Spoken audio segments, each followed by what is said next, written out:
Hello everyone, welcome back to Saksham family. और यह है आज का टॉपिक आप सभी लोगों के लिए जिनका भी है एग्ज़ाम। इस वीडियो में बात करेंगे हम डिफरेंट प्रोजेक्ट्स के बारे में, जो भी एनिमल्स रिलेटेड प्रोजेक्ट्स हैं और जो IUCN की रेड लिस्ट में चले गए, यानी जिनका नंबर्स जो है बहुत कम है। जो भी प्रोजेक्ट इंडिया के अंदर चलाए जा रहे हैं और जो इंपॉर्टेंट है वो सारा का सारा इस वीडियो के अंदर मैंने डाल दिया है। आप सभी लोगों के लिए ये काफ़ी इंपॉर्टेंट है। लगभग 11 इसके अंदर हैं, 4 पूछे जा चुके हैं, 6 से 7 अभी पूछे जाने बाकी हैं। वो सारी चीज़ें इस वीडियो के अंदर हम डिस्कस करने वाले हैं। सभी के लिए इंपॉर्टेंट है, जिसका आने वाला एग्ज़ाम है, यानी जिसका कल एग्ज़ाम है, ये आपके लिए लास्ट वीडियो रहेगा। जितनी चीज़ें आपने पढ़ ली हैं बस वही चीज़ें रिवाइज़ कीजिए, ज़्यादा और चीज़ों के बारे में मत पढ़िए। कोई फ़ायदा नहीं है, आप ज़्यादा कन्फ्यूज़ ही हो जाओगे, बाकी आपको कुछ सीखने को ज़्यादा मिलेगा नहीं और ना ही आपको याद होने वाला है। इसलिए इस वीडियो को बस वाइंड अप करके जितनी चीज़ें हो चुकी हैं आप उसी को देखिए, उन्हीं का रिवाइज़ कीजिए। हाँ, जिनका आने वाले समय में एग्ज़ाम है उनके लिए और भी वीडियोज़ चैनल पे आएंगी, तो वो लोग जो हैं इन सारी चीज़ों को नोट डाउन कर सकते हैं और साथ ही साथ में इन्हें आप याद भी कर सकते हैं। तो बात करेंगे यहाँ पे प्रोजेक्ट हाथी से। जैसे कि आप जानते हैं कि ऑलरेडी इससे संबंधित क्वेश्चन पूछा जा चुका है। प्रोजेक्ट हाथी विश्व विरासत पशु कहते हैं भाई इसे 5 फरवरी 1992 यानी 1992। अब ये पर्टिकुलर आपके पास डेट नहीं पूछी जा रही है, बस सीधा पूछा जा रहा है कि भाई हाथी प्रोजेक्ट जो है वो कब का है। तो 1992 आपको ऐसे याद रखना है। IUCN की रेड लिस्ट में डाला गया है। इनके लिए डिफरेंट एक्ट हैं। अब मैंने सोचा एक बार चलिए एक्ट डाल देते हैं, लेकिन नहीं, एक्ट इस पेपर में नहीं पूछे जाएंगे। इस पेपर की डिमांड एक्ट नहीं है। तो यहाँ पे एक्ट से संबंधित क्वेश्चन नहीं, बस सिटीज़ याद रखिए। सिटीज़ मैंने आपको बताया था, ये भी एक संस्था है, एक इंस्टीट्यूट है जो क्या करता है, आपके जो भी जो एनिमल्स हैं वो ऑर्गन्स को जो ट्रेड करते हैं यानी बेच देते हैं, उनको रोकता है। तो यहाँ पे हाथियों से संबंधित अगर कोई चीज़, कोई व्यक्ति या कोई भी कोई चीज़ें जो उनके ट्रेड करे तो वो प्रतिबंधित हैं। तो ये आपको ध्यान रखना है। सबसे ज़्यादा जो हाथी पाए जाते हैं वो कर्नाटक में पाए जाते हैं, देन सेकंड नंबर जो है आसाम का है एंड देन केरल का है। तो यहाँ पे 2-3 चीज़ें हैं। आपको सबसे पहले जो याद रखने की चीज़ है, 1992 वैसे एग्जाम में आ चुका है, लेकिन रिपीटिशन अगर हो गया तो आपको ये याद रखना है। अच्छा, दूसरा बात करते हैं प्रोजेक्ट वोल्चर के बारे में, यानी गिद्ध के बारे में। काफ़ी इंपॉर्टेंट है, इससे अभी तक क्वेश्चन नहीं पूछा गया है। देखिए, इसका जो चला रहे हैं ना, ये 2006 से चला रहे हैं, मई 2006।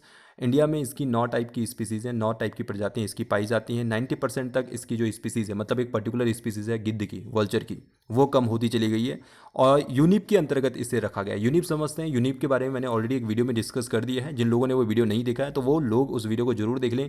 यूनिप क्या करता है भाई, जो पर्टिकुलर स्पीसीज़ होती है ना, मतलब गिद्ध बोल दिया मैंने, तो गिद्ध में तो बहुत सारी स्पीसीज़ हैं, वल्चर की बहुत सारी स्पीसीज़ हैं, लेकिन वो स्पीसीज़ ऐसा नहीं है कि सारी की सारी इंडिया में मिलती हैं। कुछ बाहर भी होंगी, कुछ यहाँ पे भी होंगी, मतलब डिफरेंट डिफरेंट कंट्रीज़ में होंगी। तो ये डिफरेंट स्पीसीज़ को बचाने का ये काम करते हैं यूनिप। ये भी एक यूनाइटेड नेशन की एक संस्था है, तो इसके अंतर्गत ये सारी चीज़ें रखी गई हैं।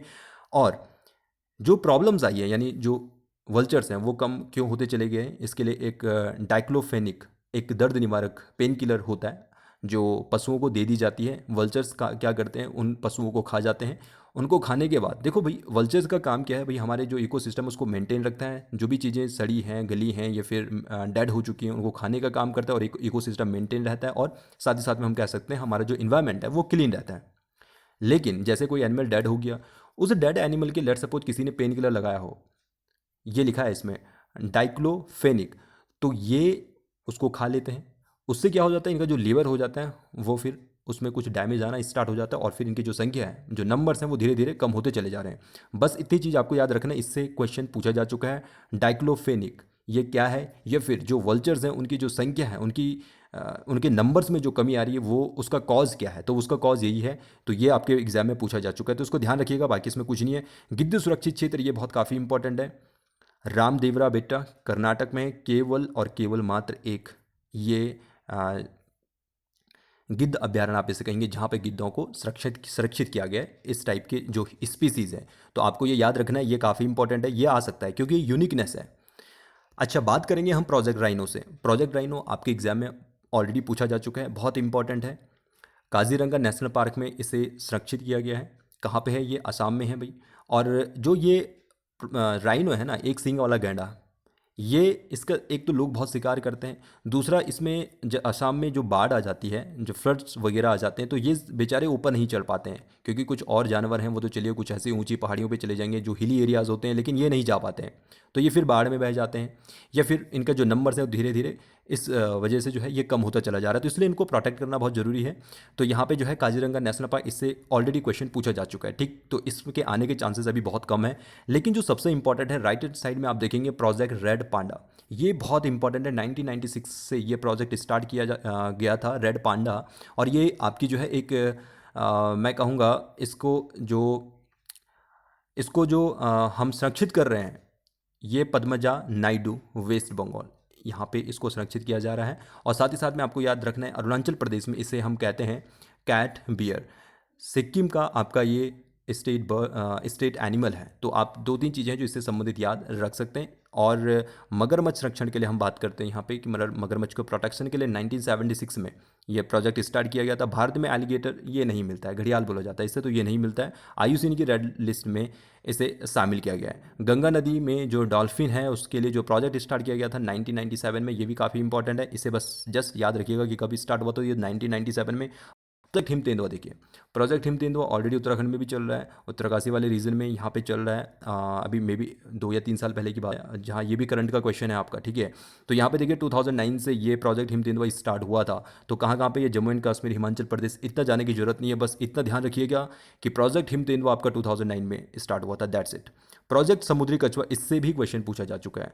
इससे क्या क्वेश्चन पूछा जा चुका है कि जो भाई जो आपका ऑलिव रेडले जो कछुआ होता है वो कहाँ पे अंडे देने आता है, कुछ इस टाइप का क्वेश्चन आपके एग्जाम में पूछा जा चुका है। भीतरकनिका उड़ीसा, यहाँ पे आपके 30 to 40% रेडी जो आपके ऑलिव रेडले जो कछुए होते हैं उनके नंबर्स हैं, यानी जितने भी टोटल नंबर्स हैं ना इन कछुओं के, उनमें से केवल 30 to 40% केवल इंडिया में है। और इंडिया में भी कौन सी जगह है, ये भीतरकनिका उड़ीसा में। क्लियर, इतना आपको ध्यान रखना है। वेट एरिया भी ये है, आर्द्र भूमि जिसे हम कहते हैं वो भी ये है। तो यहाँ पे आपको ये याद रखना है कि जो प्रोजेक्ट चलाया गया था ये 1975 में चलाया गया था। इसे अरिबाड़ा भी कहते हैं भाई, जो इनके अंडे होते हैं इनको अरिबाड़ा भी कहते हैं। अब उड़ीसा में स्पेशली 1998 में ऑपरेशन कच्छप स्टार्ट किया गया था। इतना इंपॉर्टेंट नहीं है, ऊपर वाला इंपॉर्टेंट है जो आपको ध्यान रखना है, प्रोजेक्ट समुद्री कछुआ 1975। तो इसे ध्यान रखिएगा और दिमाग में इसे बिठा लीजिएगा। प्रोजेक्ट हंगुल, ये बहुत इंपॉर्टेंट है, इससे भी क्वेश्चन आ चुका है। इससे क्वेश्चन क्या आ चुका है, डाचीगाम नेशनल पार्क या कुछ इस टाइप से जो कश्मीरी बारहसिंगा या स्टैग है ये कहाँ पे मिलता है, तो ये डाचीगाम नेशनल पार्क में मिलता है। एक क्वेश्चन ये भी आया था कि भाई डाचीगाम नेशनल पार्क है ये कहाँ पे है, तो इसीलिए कह रहा हूँ कि आपके एग्जाम में ना बहुत ज़्यादा टफ क्वेश्चन नहीं आ रहे। ये बस वो क्वेश्चन हैं जो आपने पढ़े हैं या आपके नॉलेज में ये चीज़ें होनी चाहिए। हाँ, हो सकता है जो लोग बिल्कुल साइंस बैकग्राउंड से, जिन्होंने आज तक बिल्कुल GS नहीं पढ़ी है, उनके लिए ये बड़ी हैक्टिक हो सकती है, उनके लिए प्रॉब्लम है। अदरवाइज़ ये क्वेश्चन इतने टफ क्वेश्चन नहीं थे, ये हर कोई कर सकता है और हर कोई करके भी आ रहा है, इसीलिए सबके लगभग 70+ तो सभी लोग करके आ ही रहे हैं। हाँ, वो बात अलग है कि हो सकता है 50 to 20 क्वेश्चन जो आपने पढ़े नहीं है वो नहीं हो पा रहे हैं, लेकिन इतने 100 मार्क्स तो वैसे भी नहीं कर रहे हैं ना। करना तो उतना ही है जिसमें जितने में आपका सिलेक्शन हो सके। तो एटलीस्ट 70+ आपको क्वेश्चन करने हैं और वही आपके पढ़े में से आ रहे हैं। एटलीस्ट जिनके अब एग्जाम है वो तो जितना पुराना हो चुका है उससे सीख सकते हैं और अपना जो है आगे वाले जो एग्ज़ाम है उनके लिए अच्छे से प्रिपेयर हो सकते हैं। तो ये था प्रोजेक्ट हंगुल, ये आपको ध्यान रखना है। और देखिए डाचीगाम नेशनल पार्क में मैंने आपको ये बताया है, यूरोपियन एक रेड डियर की ये स्पीसीज़ है और यहाँ पे 186 हंगुल इस समय प्रेजेंट टाइम में है। जब इसका प्रोजेक्ट चलाया गया था शायद उस समय 18 या 19 हंगुल थे।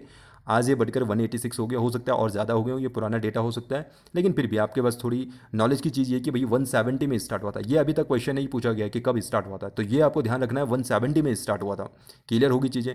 प्रोजेक्ट कस्तूरी मृग 1972, ये आपको पता होना चाहिए, केदारनाथ कस्तूरी मृग जो अभ्यारण्य है वहाँ से इसको स्टार्ट किया गया था, ये आपको याद होना चाहिए। प्रोजेक्ट गिर, ये आपके जो हैं एशियाई जो लॉयंस होते हैं, ये वाला जो है आपका जो स्पेशली जो नेशनल पार्क्स हैं आपके, गिर वाला जो नेशनल पार्क है वहाँ पे इन्हें कंजर्व किया गया जा रहा है, उन्हें प्रोटेक्ट किया जा रहा है, जो आपके गुजरात एरिया में है या गुजरात में डायरेक्टली आप इसे कह सकते हैं। तो 1972 से ही इसे स्टार्ट किया गया था, इतना आपको ध्यान रखना है। प्रोजेक्ट थामीन, अभी ये थामीन है, ये इसको लाल सिंह वाला हिरन भी कहते हैं, लाल सिंह वाला हिरन है, इसको डांसिंग हिरन भी कहते हैं।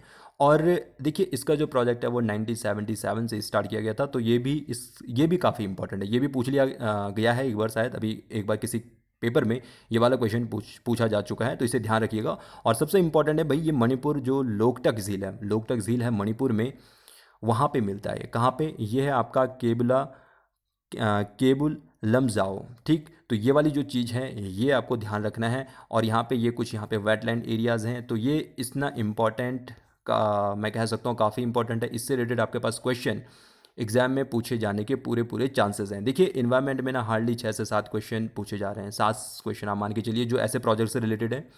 लगभग जितनी मैंने चीज़ें आपको करवा दी हैं उनसे 4 से 5 क्वेश्चन आपके पूरे पूरे जो हैं पूछे जा सकते हैं।